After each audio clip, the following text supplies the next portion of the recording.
je demande à Jean-Claude Berline, éditeur, membre du jury, de venir, ainsi qu'à peut-être Pierre-Emmanuel Dauzat de s'approcher pour parler de Qui écrira notre histoire, les archives secrètes du ghetto de Varsovie de Samuel Kassoff.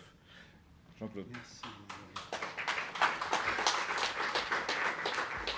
Bonsoir à tous. Difficile d'être le dernier, surtout sur un sujet aussi grave. D'abord, un grand coup de chapeau à l'éditeur, Grasset. Madame Fasquelle est là et nous fait le plaisir de partager ce prix. C'était une gageure. Cet ouvrage s'appelle donc « Qui écrira notre histoire ?»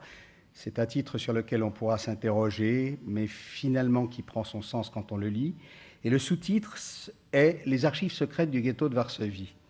Alors, grand coup de chapeau aussi au traducteur, parce qu'il faut dire que Samuel Kassoff, qui est né juste après-guerre, en 1946, dans un camp de personnes déplacées, a appris tous les langages nécessaires, c'est-à-dire l'allemand, le yiddish, le russe et le polonais, ce qui lui a permis un accès aux sources directement, bien entendu, qui constituent ce livre.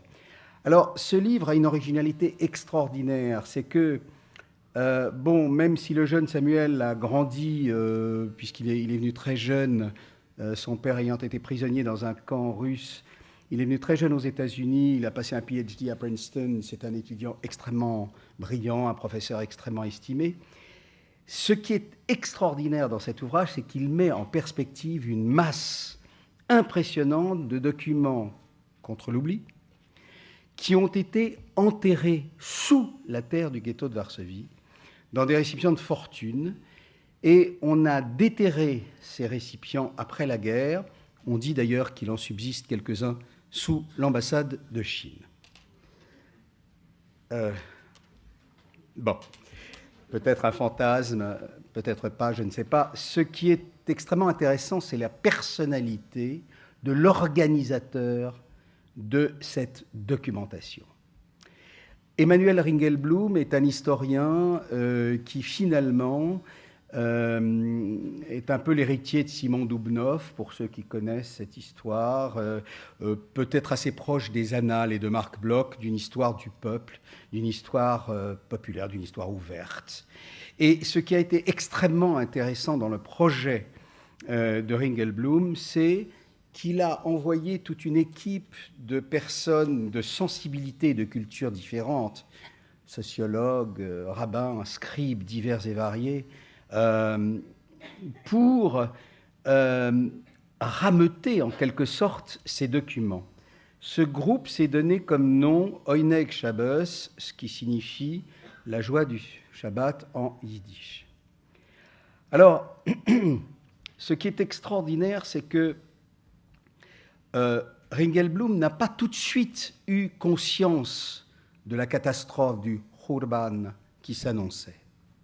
Et petit à petit, cette chronique de la disparition d'une communauté, il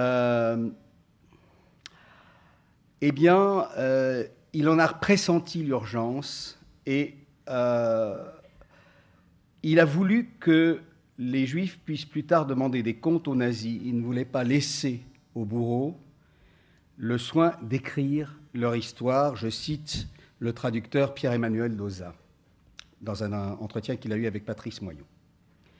Marc Voinchet, puisque France Culture est présente ô combien dans notre prix Pierre Simon, Marc Voinchet, lorsqu'il a reçu Pierre-Emmanuel Dauzat et Georges Bensoussan, a cité Milan Kundera. Tout à l'heure, on a cité Václav Havel. Eh bien, Milan Kundera, Le livre du rire et de l'oubli, il y a une phrase absolument magnifique, c'est « La lutte de l'homme contre le pouvoir et la lutte de l'homme contre l'oubli ». Et je crois que l'auteur emprisonné, la philosophie du port dont on a parlé tout à l'heure, eh bien, c'est aussi une forme de lutte contre l'oubli. Alors, sans rentrer dans le détail du contenu du livre, qui est un énorme ouvrage avec des notes, des lexiques, il y a des petites notes. Par exemple, certains des scribes qui ont mis leurs documents dans les petites boîtes à lait ont mis leur testament, leur dernière volonté. David Graeber, 19 ans, ce que nous ne pouvons pleurer ou hurler à la face du monde, nous l'enterrons. Donc, ce travail de Ringelblum a été récupéré en 1946 par le YIVO, l'Institut scientifique exilé à New York, et grâce à la ténacité de Rachel Auerbach, qui était une des 3 survivantes, l'ouvrage a connu des éditions partielles. Je parle des documents de Ringelblum eux-mêmes. Mais il a fallu attendre. Il a fallu attendre Samuel Kassoff. Et j'oserais dire, son éditeur qui a eu l'appui du CNL et de la Fondation pour la mémoire de la Shoah, et surtout son traducteur, pour qu'il nous apparaisse dans son contexte historique plein et entier. Des archives, des bouts de texte, des rêves d'enfants, des tracts, des cartes de rationnement. Une histoire du peuple par le peuple, que chacun contribue à cette histoire. Le projet de Hinek Chabès était de collecter les bruits de la rue, les rumeurs, les paroles. Pas de littérature, mais de la science, disait Ringelblum.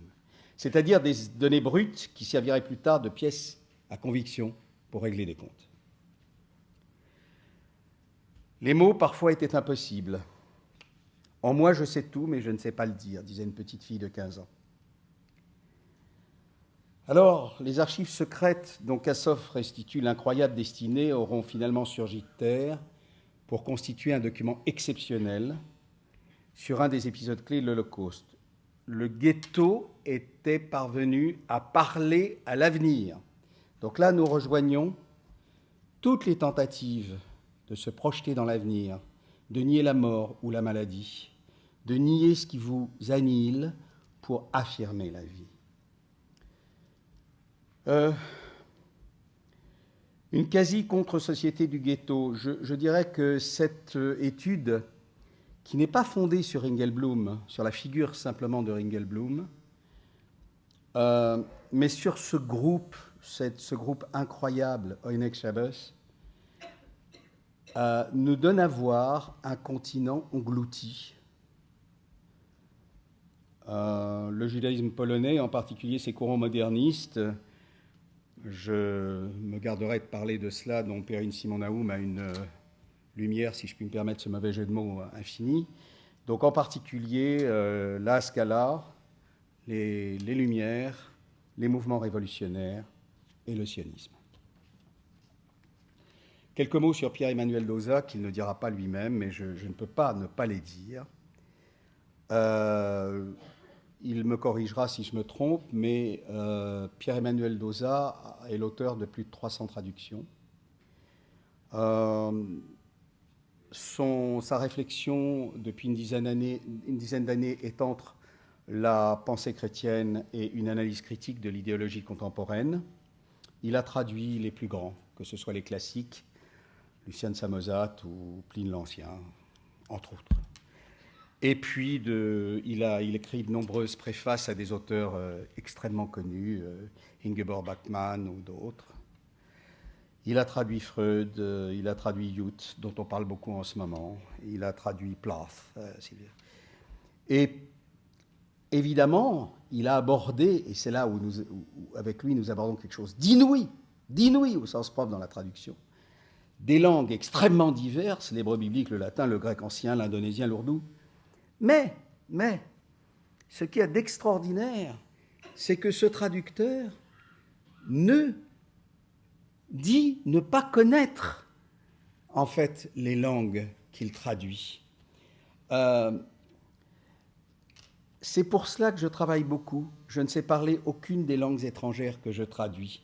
Et ce n'est pas de la coquetterie, dit-il dans un entretien à la Croix. Cher Pierre-Emmanuel Dauzat, je doute un peu de cela, mais lorsque George Steiner, qui est un auteur qu'il connaît bien, qui pouvait lire les œuvres en grec et les traduire à main levée, lui avait dit « tu devrais faire un effort », finalement, il n'a pas insisté. Pierre-Emmanuel Dauzat a répondu « je prends les langues vivantes comme des langues mortes, le latin et le grec étant au début de tout, et quand on traduit, on propose sa vision du monde. » Souvent, notamment face à des témoignages de victimes de la Shoah, j'ai eu l'impression de les faire mourir un peu moins. Et je crois que là, on est au cœur de ce qu'un traducteur, auteur, créateur peut être. C'est-à-dire qu'un écrivain qui regarde les autres, un écrivain qui a mené une recherche entre les liens qui peuvent unir christianisme et judaïsme, ce qui n'aurait pas déplu, je crois, à Pierre Simon, entre autres, qui a tant œuvré pour ce dialogue. Son intérêt aussi pour le yiddish, cette littérature, ce témoignage des survivants. Bref, un homme qui a milité également, on a parlé tout à l'heure de cette terrible privation de liberté de notre Nobel chinois. Eh bien, il a milité en faveur de dissidents il y a une trentaine d'années, je crois. Il continue, plus discrètement peut-être. Et quand on entre chez lui, dit le journaliste de la Croix, une fois qu'il fait admirer sa bibliothèque, ce ne sont pas les livres qui comptent le plus pour moi, ce sont les gens derrière. Alors merci beaucoup à vous, Pierre-Emmanuel Dauzat, de nous avoir donné cette œuvre extraordinaire, cette œuvre qui comptera, qui compte. Et c'est un grand honneur pour moi de vous remettre ce soir le prix Éthique et Réflexion Pierre Simon, à vous qui avez su nous rendre ce travail accessible.